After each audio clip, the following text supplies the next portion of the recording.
আগামীকাল শক্তিশালী হয়ে মাঠে নামছে ব্রাজিল। তবে ব্রাজিলের সামনে কঠিন প্রতিপক্ষ।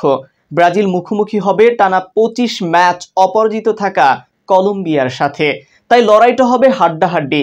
এই ম্যাচ জিতেই ব্রাজিল চলে যেতে পারে কোয়ার্টার ফাইনালে, অথবা বিদায় নিতে হবে কোপা আমেরিকা থেকে।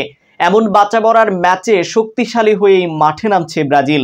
কেমন করতে পারে ব্রাজিল তা নিয়ে বিস্তারিত থাকছে রাইপ আহমেদ হৃদয়ের লেখা প্রতিবেদনে। দরিভাল জুনিয়র কিছুটা হলেও চিন্তায় পড়তেই পারেন। ব্রাজিলের কোচ হিসেবে যাত্রাটা ছিল সুন্দর। ইংল্যান্ডকে হারিয়েছেন তাদের মাটিতেই। স্পেনের বিপক্ষে 3-3 গোলে ড্র দিয়ে নিজেদের নতুন যাত্রার শুরুর ইঙ্গিত দিয়েছিল ব্রাজিল। মেক্সিকোর সঙ্গেও বিস্ময় বালক এনরিকের গোলে এসেছিল জয়। রীতিমতো উড়ন্ত ছন্দে ছিল দরিভালের ব্রাজিল। কিন্তু কোপা আমেরিকা শুরুর আগে যুক্তরাষ্ট্রের বিপক্ষে 1-1 গোলে ড্র আর কোপার উদ্বোধনী সূচিতে কোস্টারিকার বিপক্ষে ড্র খানিকটা হলেও ধাক্কা দিয়েছে দরিভাল জুনিয়রের পরিকল্পনাতে। এই দুই ম্যাচেই বোঝা গিয়েছিল লো ব্লক ডিফেন্সের বিপক্ষে ব্রাজিলকে এখনও বড় পরীক্ষা দিতে হচ্ছে। ভোগাচ্ছে দলের বড় তারকা নেইমার জুনিয়রের অনুপস্থিতি। এর মাঝেই অবশ্য প্যারাগুয়ের বিপক্ষে 4-1 গোলের জয় পেয়েছে 5 বারের বিশ্ব চ্যাম্পিয়নরা। কিন্তু পরের ম্যাচটাতেই বড় পরীক্ষা দিতে হবে ব্রাজিলকে।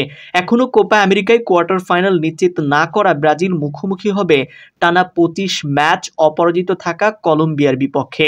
দক্ষিণ আমেরিকা ফুটবলে অনেকটা একক রাজত্ব ব্রাজিল এবং আর্জেন্টিনার। উরুগুয়েকেও রাখা যায় বড় দলের কাতারে, কিন্তু সাম্প্রতিক সময়ে এসে বেশ ভালো রকমের জাদুই দেখাচ্ছে কলম্বিয়া। একঝাঁক তরুণ আর পরীক্ষিত মুখেদের নিয়ে দারুণ এক দল গড়ে তুলেছেন কলম্বিয়ার আর্জেন্টাইন কোচ নেস্টর লরেঞ্জো। যে কোস্টারিকাকে গোল দিতে ব্রাজিল হিমশিম খেয়েছে, গত ম্যাচে তাদের জালে 3 গোল পুড়েছে লুইস দিয়াজরা।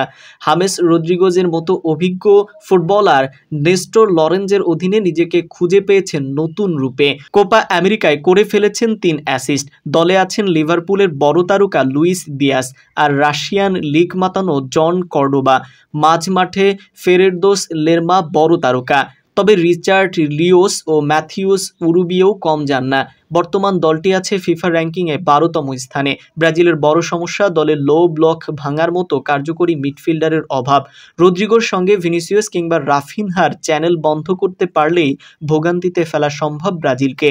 নেইমার জুনিয়রের মতো সৃষ্টিশীল নাম্বার 10-এর রোল ভালোভাবেই মিস করছে তারা। কোয়ার্টারে যাবার লড়াইয়ে এই কলম্বিয়ার বিপক্ষে মাঠে নামবে তারা, যেখানে জয় ছাড়া ভিন্ন কিছু ভাবতে চাইবে না দরিভালের শিষ্যরা। 3 ম্যাচ থেকে 4 পয়েন্ট পেয়েছে ব্রাজিল। পরের ম্যাচ হেরে গেলে এবং কোস্টারিকা প্যারাগুয়েকে হারালে বিপাকে পড়তে পারে তারা।